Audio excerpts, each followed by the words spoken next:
በትግራይ ክልል አስደንጋጭ ኩነት ተፈጠረ። ሁሉም ነገር ለየለት። ከስፍራው አሁን የደረሰን እጅግ ሰበር መረጃ አለ፣ በዝርዝር እናቀርበዋለን። መከላከያ ሰራዊቱ ከመላ ሀገሪቱ ማዕከል በመውጣት ወደ ሰሜኑ የሀገሪቱ ክፍል እየተመመ ነው። በዚህ ጊዜ የተለያዩ የፖለቲካ ሁኔታዎች እየተፈጠሩ ነው። ዝርዝር መረጃ ይዘናል። በኢትዮጵያ ድንበር በተፈጸመ ገዳ የድሮን ጥቃት ከባድ ጉዳት ደርሷል። ተጨማሪው ከስፍራው ተልኮለናል። በአማራ ክልል በመንግስት ኃይሎች የተተኮሰ ከባድ መሳሪያ ሲቪሎችን መግደሉን ኢሰመጉ አስታውቋል። ዝርዝሩ በቆይታችን ይቀርባል። ውድ ቤተሰቦቻችን በዛሬ ቆይታችን እነዚህንና ሌሎችንም ሀገር አቀፍ ቀጠናዊና ዓለም አቀፍ መረጃዎችን በዝርዝር ወደ እናንተ እናቀርባለን። ለቤቱ አዲስ የሆናችሁ ሰብስክራይብ በማድረግ የደወል ምልክቷን በማብራት የቤቱ አባል ትሆኑ ዘንድ በታላቅ ትህትና እንጋብዛለን። በቅድሚያም የዕለቱን የቢዝነስ ዘገባዎች አስቀድመን ወደ ዝርዝር ዘገባዎቹ እናልፋለን። ዛሬ በኢትዮጵያ ንግድ ባንክ አንድ የአሜሪካን ዶላር 152 ብር ከ9 ሳንቲም ተገዝቶ 156 ብር ይሸጣል። ፓውንድ ስተርሊንግ 203 ብር ከ5 ሳንቲም ተገዝቶ 207 ብር ከ6 ሳንቲም እየተሸጠ ሲሆን የአውሮፓ ዩሮ 181 ብር ከ2 ሳንቲም ተገዝቶ 184 ብር ከ9 ሳንቲም ይሸጣል። የስዊዝ ፍራንክ 194 ብር ከ8 ሳንቲም ተገዝቶ 198 ብር ከ7 ሳንቲም እየተሸጠ ሲሆን የኩዌት ዲናር 492 ብር ከ1 ሳንቲም ተገዝቶ 502 ብር ይሸጣል። የቻይና ዩዋን 21 ብር ከ7 ሳንቲም ተገዝቶ 22 ብር ከ1 ሳንቲም እየተሸጠ ሲሆን የተባበሩት አረብ ኤምሬቶች ድርሃም 41 ብር ከ6 ሳንቲም ተገዝቶ 42 ብር ከ4 ሳንቲም ይሸጣል። የሳውዲ ሪያል 40 ብር ከ7 ሳንቲም ተገዝቶ 41 ብር ከ6 ሳንቲም በዛሬው ዕለት የምንዛሬ ዋጋ ነው። መከላከያ ሰራዊት ከአንዳንድ አካባቢዎች መውጣቱን ተከትሎ የጸጥታ ስጋት ማስከተሉ ተገለጸ። ሰራዊቱ ወደ ትግራይ ክልል እያመራ ነው ተብሏል። ሰሞኑን የፌዴራል የጸጥታ ኃይሎች ከተለያዩ አካባቢዎች ሙሉ በሙሉ ወይም በከፊል መውጣታቸውን ተከትሎ በአካባቢው ነዋሪዎች ዘንድ ከፍተኛ የጸጥታ ስጋት መፈጠሩን የተለያዩ ነዋሪዎች ተናግረዋል። በተለያዩ የሀገሪቱ ክፍሎች የሚገኙ ነዋሪዎች የፌዴራል ኃይሎች ከሰፈሩባቸው አካባቢዎች ለቀው መውጣታቸውን የተናገሩ ሲሆን ይህም የኃይል ስምሪት ለውጥ በትግራይ ክልል እየታየ ካለው ውጥረት ጋር ተያይዞ ወደ ሰሜኑ የሀገሪቱ ክፍል እየተደረገ ያለው ዳግም ስምሪት ሳይሆን አይቀርም ተብሏል። በደቡብ ኢትዮጵያ ክልል ጋርዱላ ዞን ደራሼ ወረዳና በኦሮሚያ ክልል ቄለም ወለጋ እንዲሁም አንፌሎ ወረዳ የሚገኙ ነዋሪዎች የኢትዮጵያ መከላከያ ሰራዊት የተወሰኑ አካባቢዎችን ለቆ መውጣቱን ተከትሎ የጸጥታ ክፍተት መፈጠሩንና ይህም ለግጭት መንስኤ የሆነ መምጣቱን ተናግረዋል። የአሶሺየትድ ፕሬስ ዘጋቢዎችም በትግራይ ክልል አዋሳኝ አካባቢዎች ተመሳሳይ ወታደራዊ እንቅስቃሴዎችና የጦርነት ስጋቶች መኖራቸውን አረጋግጠዋል። በደራሼ ወረዳ የሚገኙ ነዋሪዎች እንደሚሉት በአካባቢው ሰፍረው የነበሩ የፌዴራል ኃይሎች ከአንድ ሳምንት በፊት አካባቢውን ለቀው መውጣታቸውን ተከትሎ በተቀናጁ ቡድኖች መካከል ግጭት መፈጠሩን ተናግረዋል። ስማቸው እንዳይጠቀስ የፈለጉ አንድ ነዋሪ የመከላከያ ሰራዊቱ በነበረበት ወቅት ሰላም ነበር፣ እነሱ ግን ሲወጡ ግጭቱ ዳግም ተቀስቅሷል ሲሉ ገልጸዋል።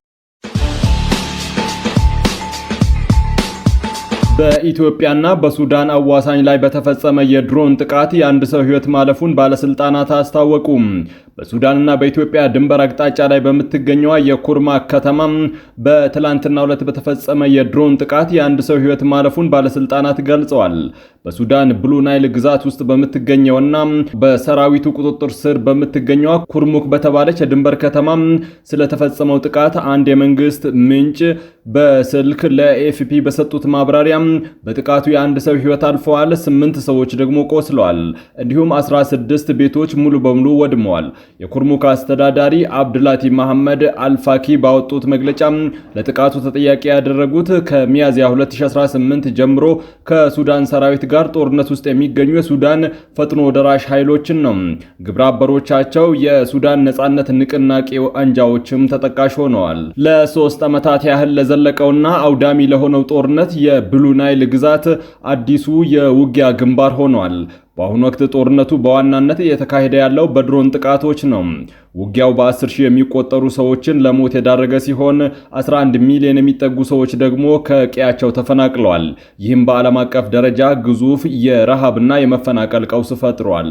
ባለፈው ዓመት የካቲት ወር ላይ የሱዳን ፈጥኖ ደራሽ ኃይል በአብዱልአዚዝ አልሁሊ ከሚመራው የሱዳን ሕዝብ ነጻነት ንቅናቄ አንጃ ጋር ያልተጠበቀ ጥምረት መፍጠሩን አስታውቆ ነበር። ይህም ልምድ ያላቸው ተዋጊዎችን ድጋፍ፣ መሬት ይዞታና የድንበር አካባቢዎችን ለማግኘት አስችሎታል። የሱዳን ሕዝብ ነጻነት ንቅናቄ በዚህ ወር በብሉ ናይል ግዛት በሚገኙ የሰራዊቱ ይዞታዎች ላይ ጥቃት በመሰንዘር ወደፊት ገፍቷል። በዚህም አካባቢ አንጃው ከኢትዮጵያና ከሱዳን ድንበር የሚዋሰኑ ደቡባዊ የድንበር ክፍሎችን በቁጥጥር ስር አድርጓል። ከኩርሙክ በስተደቡብ በ70 ኪሎ ሜትር ርቀት ላይ የምትገኘዋ የቡሱስ የሱዳን ሕዝብ ነጻነት ንቅናቄ ዋነኛ ምሽግ እንዲሁም የቡድኑ ምክትል አዛዥ ጆሴፍ ቱካ የትውልድ ቦታ ናት። በአማራ ክልል ደቡብ ወሎ ዞን ከመንግስት የጸጥታ አካላት በተተኮሰ ከባድ መሳሪያ እናቶችና ሽማግሌዎችን ጨምሮ ቁጥራቸው በውል ያልታወቁ ንጹሃን ሰዎች መገደላቸውን ኢሰመጉ አስታወቀም።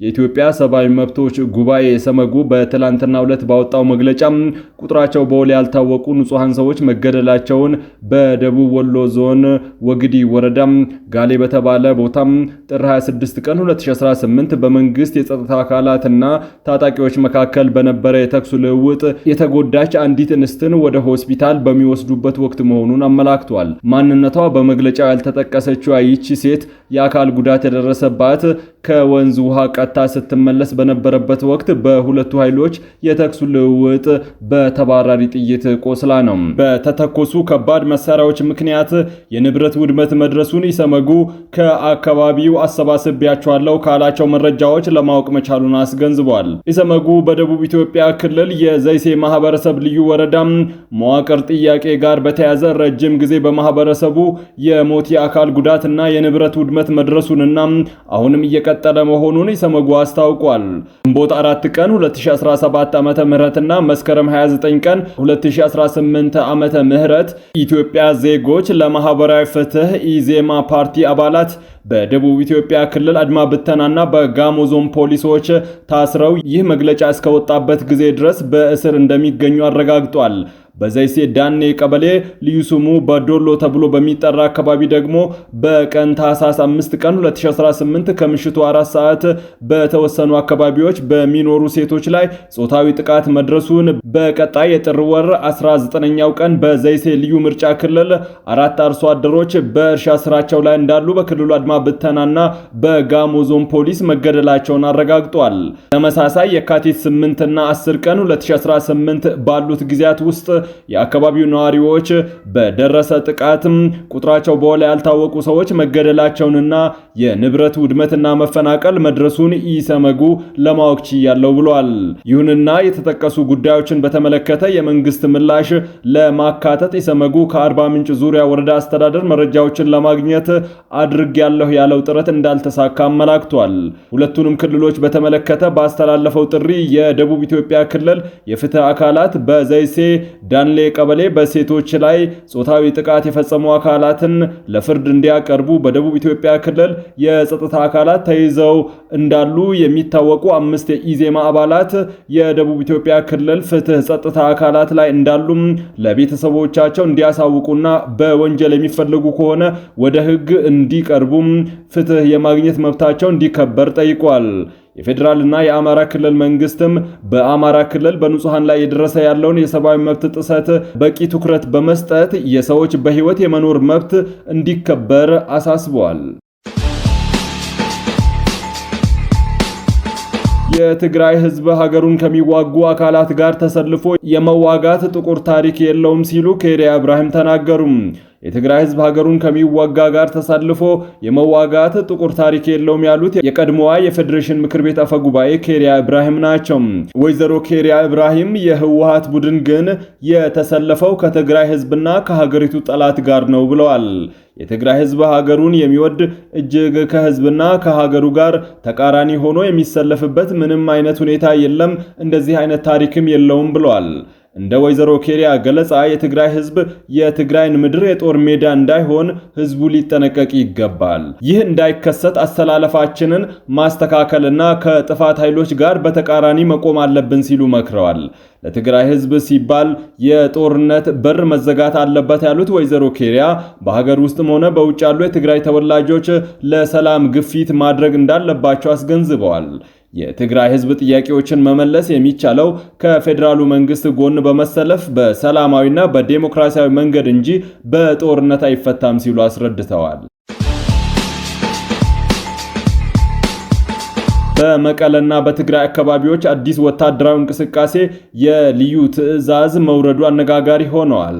በትግራይ ክልል የሚንቀሳቀሰው ድምፀ ወያኔ ቴሌቪዥን ጣቢያ ትላንት ባካሄደው አስቸኳይ ስብሰባ የጣቢያው ስራ አስኪያጅ ጋዜጠኞችን፣ መላው የቴክኒክ ሰራተኞችን ሰብስበው ባደረጉት ንግግር እያንዳንዱ ሰራተኛ ወይም ጋዜጠኛ ወደ በረሃ ወጥቶ መዋጋት አለበት የሚል ቀጥተኛ መመሪያ ማስተላለፋቸው ተሰምቷል። ያልተጠበቀና ድንገተኛ የተባለ መመሪያ በጋዜጠኞችና በሰራተኞች ዘንድ ከፍተኛ ድንጋጤ የፈጠረ ሲሆን ተቋሙ ካለው የሚዲያ ስራ ይልቅ ለወታደራዊ ዝግጅት ቅድሚያ እንዲሰጥ መወሰኑ ያመላክታል ተብሏል። ይህ በእንዲህ እንዳለ ከፍተኛ የስምረት ፓርቲ አመራር ለሚዲያዎች በሰጡት መረጃ መሰረት በክልሉ ውስጥ ከዚህ ቀደም ታይቶ የማይታወቅ መሰረታዊ ለውጥ የሚያመጣ አዲስ መመሪያዎች ከላይኛው አካል መውረዳቸውን ይፋ አድርገዋል። ከመመሪያዎቹ መካከል እጅግ አነጋጋሪ የሆነው በትግራይ ክልል ውስጥ እስካሁን በስራ ላይ ያለውን የኢትዮጵያ ብር በማስቆም በምትኩ የኤርትራ መገበያ ገንዘብ የሆነውን ናፍቃ ብቸኛ የንግድ ልውውጥ መሳሪያ እንዲሆን መታዘዙ ነው። ከገንዘብ ለውጡ በተጨማሪ የኢትዮ ቴሌኮም አገልግሎት በሚፈለገው ልክ እየሰራ አይደለም በሚል ሰበብ የኤርትራ ቴሌኮም ወይም ኤርቲብ እንደ አማራጭ እንዲቀርብና ህዝቡም እንዲጠቀምበት መመሪያ መውረዱ ተጠቁሟል። እነዚህ እርምጃዎች በክልሉ ያለውን ኢኮኖሚያዊና ማህበራዊ ትስስር ወደ አዲስ ምዕራፍ የሚወስዱ እንደሆነ የተገለጸ ሲሆን በተለይም በገንዘብ ልውውጥ ዙሪያ ያለው አፈጻጸም በህዝቡ ላይ ሊያደርስ የሚችለው ጫና ከፍተኛ እንደሚሆን ተገምቷል። በሌላ በኩል ወታደራዊ ዝግጅቱን አስመልክቶ የወጣው መመሪያ ጠንከር ያሉ ማስፈራሪያዎችን ያካተተ ሆኖ ተገኝቷል። ወደ ውጊያ የማይዘምት የትኛውም ኃይል ወይም ግለሰብ በእጁ ላይ ያለን መሬት እንደሚነጠቅ፣ መንግስታዊ ጥቅማ ጥቅሞች እንደሚቋረጡበት በግልጽ ተነግሯል። ይህ ግዴታ የውትድርና ጥሪውን በተለይም በገጠርና በከተማ የሚኖሩ ነዋሪዎችን ያነጣጠረ ሲሆን እያንዳንዱ የገጠር ቤት ኃላፊ ለሚዘምተው ሰራዊት የሚሆን ስንቅ እንዲያዘጋጅ ታዟል። በዚህ መሰረትም እንደ አይብ፣ ገንፎ፣ ማር የመሳሰሉ ረጅም ጊዜ ሊቆዩ የሚችሉ ምግቦች ማዘጋጀት ኃላፊነት የተጣለባቸው ሲሆን በከተማ የሚኖሩ ነዋሪዎች ደግሞ እያንዳንዳቸው 25 ኪሎ ግራም እህልና 1 ኪሎ ግራም በቆሎ እንዲያዋጡ ጥብቅ ትዕዛዝ መውረዱን የስምረት ፓርቲ አመራሩ አረጋግጠዋል። ይህ ሰፊ የስንቅና የሰው ኃይል ማሰባሰብ ዘመቻም በመጪው የካቲት 16 ቀን 2018 በይፋ እንደሚጀምር ታውቋል። ስንቅ የማሰባሰብ ስራ ከቦታ ቦታ በመዘዋወር እንደሚከናወን ለዚህም ስራ አስፈጻሚ ኮሚቴ መዋቀራቸው ተገልጿል። ይህ በድምፀ ወያኔ ሰራተኞች ላይ ከተጀመረው የግዳጅ ጥሪ አንስቶም እስከ ስንቅ ማሰባሰብና የገንዘብ ለውጥ ድረስ ያለው ሂደት በክልሉ ውስጥ አዲስ ጦርነት ወይም ከፍተኛ ወታደራዊ እንቅስቃሴ መኖሩን አመላካች ተብሎ በስፋት እየተወራ ይገኛል። ድርጊቱን በነዋሪው ህዝብ ላይ የሚያደርሰው ስነ ልቦናዊ፣ ቁሳዊ ጫና እንዲሁም የክልሉ የወደፊት ዕጣ ፈንታ ወዴት እንደሚያመራ በብዙዎች ዘንድ አሳሳቢ ጥያቄ ሆኖ ቀጥሏል። ክቡራትና ክቡራን የጥበብ ሚዲያ ቤተሰቦች ለሰዓቱ የመራረጥናቸው ዘገባዎች በዚህ አብቅተዋል። ከኛ ጋር በመሆን መረጃን ከጥበብ ስለተከታተላችሁ ከልብ እናመሰግናለን። ለቤቱ አዲስ የሆናችሁ ሰብስክራይብ በማድረግ የደወል ምልክቷን በማብራት የቤቱ አባል ትሆኑ ዘንድ በታላቅ ትህትና እንጋብዛለን። ለነበረን ቆይታ አመስግነን ተሰናበትን። ሰላም።